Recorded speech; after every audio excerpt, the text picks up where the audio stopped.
Hello, my name is Susan Duncan, and there's a new book coming out about Pittwater. I've written the words, but it's full of the most stunning photographs by a photographer called Anthony Ong.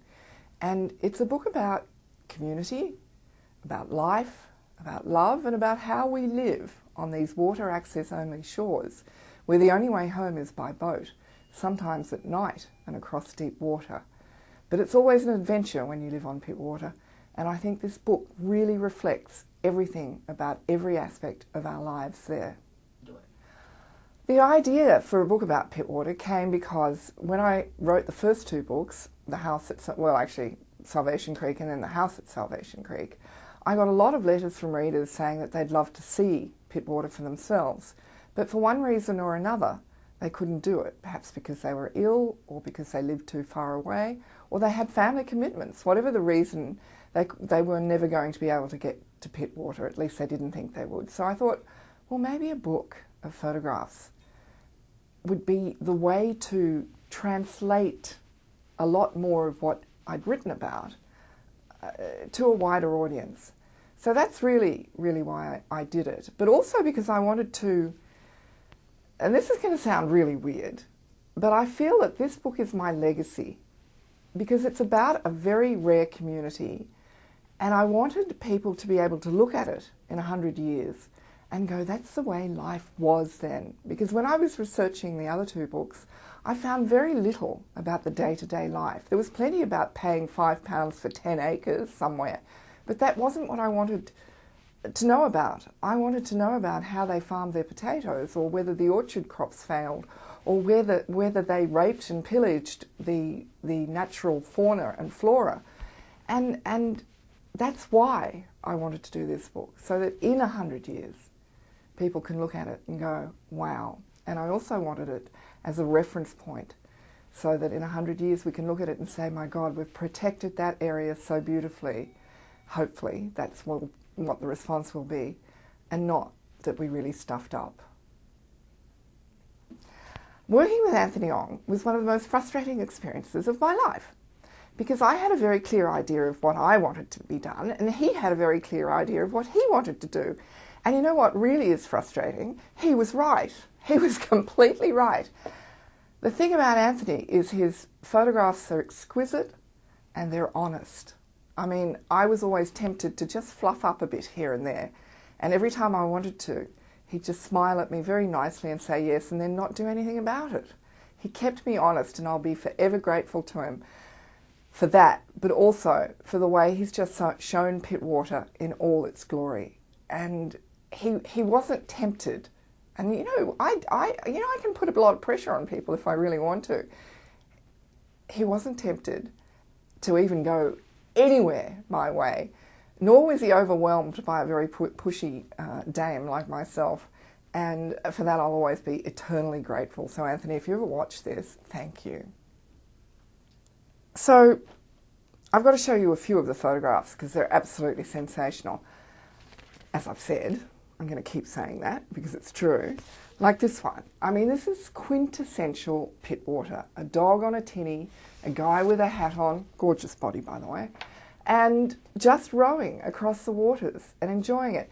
I have to say, mostly the dogs ride the bows of tinnies, and they ride as though they own the waters. And it's a glorious sight. People might say I'm prejudiced about dogs, though, and I probably am, but I don't care. Dogs are a good thing in people's lives. I love this photograph of Flagstaff. It's taken right up at the top of the hill, and it looks down over all the bays to the Pacific Ocean. And I can't find it. There it is. And it's a magical shot because it shows you how everything fits in. You can see the colour of the water, the shallow areas, the boats, how the boats sit on the water. They're kind of like giant seagulls. And you can see how the topography all works in the bush. And this is one of my favourite walks. You walk up to Flagstaff where there's an old flagpole from, I guess, about the late 1800s. And occasionally we still put up a flagpole and we fly a flag if it's Anzac Day or Australia Day or something. And it's a wonderful place to have a picnic. And in the late 1800s they used to go up to a cave there. And there's a table and a kind of a bench chair, and they used to boil billies. We don't do that anymore because we're not allowed to light fires, but we do take up thermoses and a picnic and sit right at the top and look down. And it's amazing because it's such a big view and it makes you feel so small. Probably the other one that I adore, actually there's so many, but one of the ones that I've noticed that people look at is the one of the barges, because people always ask me, how do you move in? How do you move out? Well, you put all your furniture on a barge. Now, it's a barge that doesn't have a rail, so how everything stays on, I'll never know. But Russ, this is Russ, who runs the barge service, is absolutely heavenly. Usually his dog Max is on the barge too, but Max is getting old, so he's given the day off occasionally.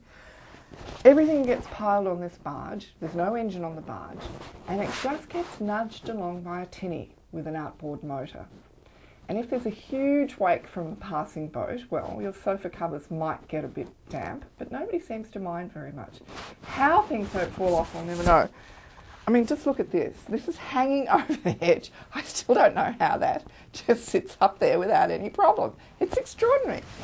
But nobody has ever lost anything, or at least nobody's ever admitted that they've lost anything overboard. And I remember actually one of the removalists who doesn't do it anymore, he used to tell me that when he was moving people into Pittwater for the first time, he used to set up their sofa on the end of the barge, and he'd put a little table in front of it, and he'd put a glass of wine on the table and a little bit of a cheese and bicky, and he thought that was a really lovely way to introduce people to Pittwater life. So they're just a few of my favourite photographs. There are many, many more. The one of the mangroves at the end of Towers Bay is absolutely exquisite. This is Salvation Creek. How can I not show you Salvation Creek, where it all began? And that's just as the sun's going down. It's where we have our summer picnics and light the fire in the fire drum and barbecue or make paella and sit there and talk long into the night and maybe catch a fish or even a crab. The mangroves at the beginning of Towers Bay. How glorious is that? Absolutely glorious. And there are photographs of the house as well. But I have to say, like most things that are made by man, the house isn't a patch, even though it's beautiful on the landscape and the water. So I hope you enjoy the pictures. I think they're just one of the finest archives of this part of Pittwater that anybody's ever done.